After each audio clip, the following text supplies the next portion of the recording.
Driven by forces as complex as depression, adoption, conflict, and even curiosity, countless individuals have vanished without a trace, leaving behind haunting mysteries. Yet, in an era of heightened security and advanced crime-fighting technologies, surveillance systems have captured the chilling final moments of those who disappear. From Lars Mittank fateful hike into the unknown to a young boy's inexplicable departure from his hometown, these unsettling last recordings offer eerie glimpses into the lives of those never seen again. Number 1. Kenny Veach's disappearance. Human curiosity drives us to uncover mysteries, but sometimes it leads to tragedy. On November 10, 2014, Kenny Veach, a Las Vegas hiker known as Snakebit on YouTube, vanished while exploring the Nevada and Mojave deserts. He had gained attention after claiming in a YouTube comment that he found a mysterious M-shaped cave near Nellis Air Force Base, which caused his body to vibrate with fear as he approached it. Encouraged by his followers, Veach set out to find the cave again and film it, but failed. On a third attempt, he disappeared. His phone was later found near an old mine, but his body was never recovered. Some believe he got lost or suffered an accident, while others suggest he may have committed suicide. His girlfriend confirmed that Veach struggled with depression. Conspiracy theories also surround his case, with some speculating that the cave could be linked to a secret government facility near Area 51. They argue that the strange sensations Veach felt near the cave were part of a defense mechanism to keep people away. Number 2. The vanishing at Varna Airport. On June 30, 2014, Lars Mittank and 5 friends arrived in Varna, Bulgaria. The night before their return flight, Mittank got into a heated argument with Bayern Munich supporters at a local bar. After leaving the bar, he separated from his friends and vanished. The next morning, Mittank returned to the hotel, claiming he had been attacked by 4 men hired by the bar group. He had a fractured jaw and perforated eardrum. Mittank called his mother, Sandra, in a panic, whispering to cancel his credit cards because he feared he was being targeted for murder or theft.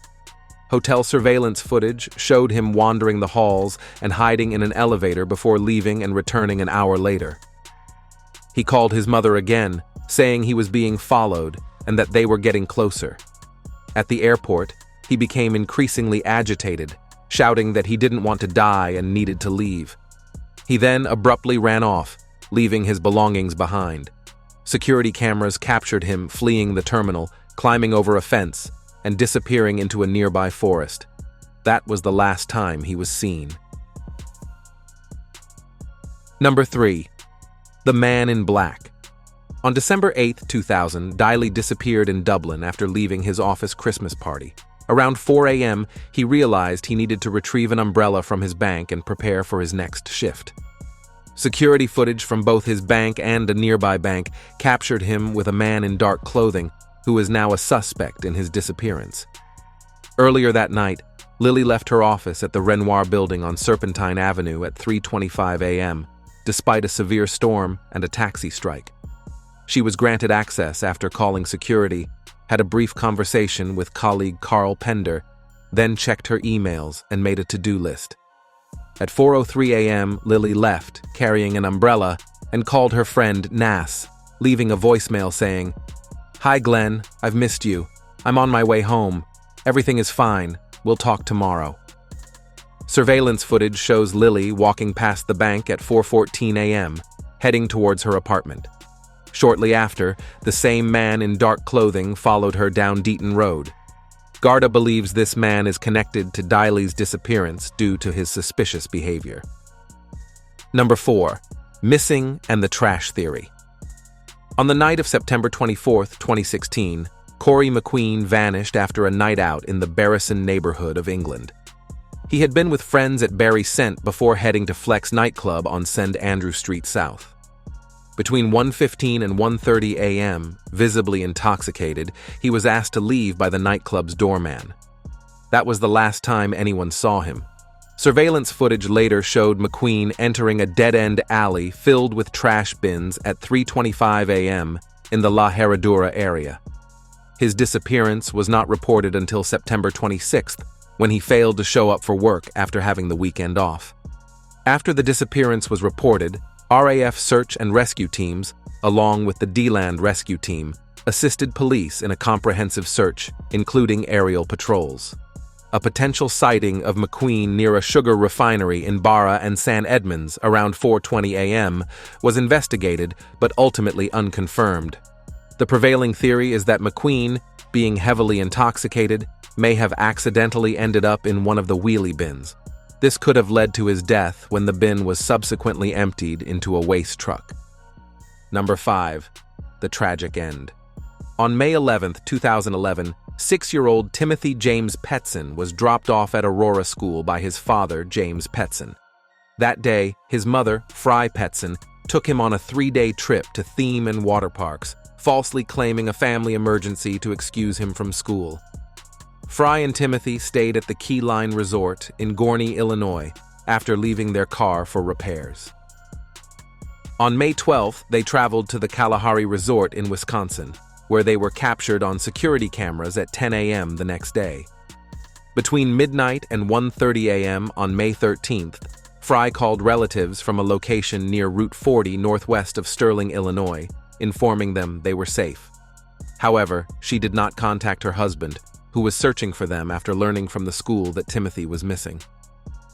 Later that day, Fry was seen buying supplies at a store in Winner, Illinois, at around 7:25 p.m., and at Sullivan's grocery store in Winnie, Illinois, around 8 p.m.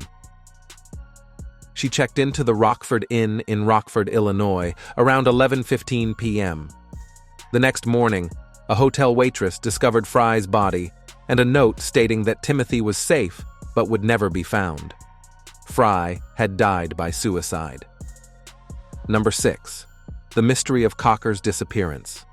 The investigation into Cocker's disappearance revealed he traveled extensively across Utah and Nevada, covering nearly 100 miles in a single day.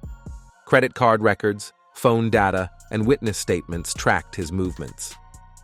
On the night of his disappearance, a neighbor saw Cocker enter his apartment at 10 p.m., but he left 30 minutes later and didn't return. Security footage from Sun City captured his car entering a dead-end street, where it was later found at 11:54 a.m. Another camera showed Cocker walking north with a folder or briefcase. His phone pinged a tower 2 miles north at Russell Road and Interstate 93 early the next morning. An hour later, his landlord checked his voicemail. The phone stayed near the tower for 2 days before the battery died. There has been no further information on Cocker since. Number 7. Mysterious disappearance. Andrew Gold, a standout student at Macaulay Catholic High School, was known for his perfect attendance and academic success, with many believing he was destined for Cambridge. However, in the days before his disappearance, he broke his routine twice, telling his parents he walked home instead of taking the bus.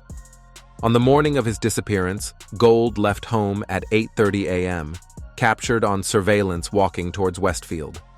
He later bought a one-way ticket to London at Doncaster train station, despite being advised a return ticket was just slightly more. A fellow passenger recalled him as calm but preoccupied with his game console after boarding the 9:35 a.m. train. The school tried to inform his parents of his absence, but mistakenly left the message on the wrong number. Gold arrived at King's Cross Station at 11:25 a.m., where he was last seen on security cameras exiting the main entrance. He had his PlayStation Portable, wallet, and keys, but lacked a coat, sweater, or PSP charger. He also left behind $100 in saved birthday money. His disappearance remains a mystery,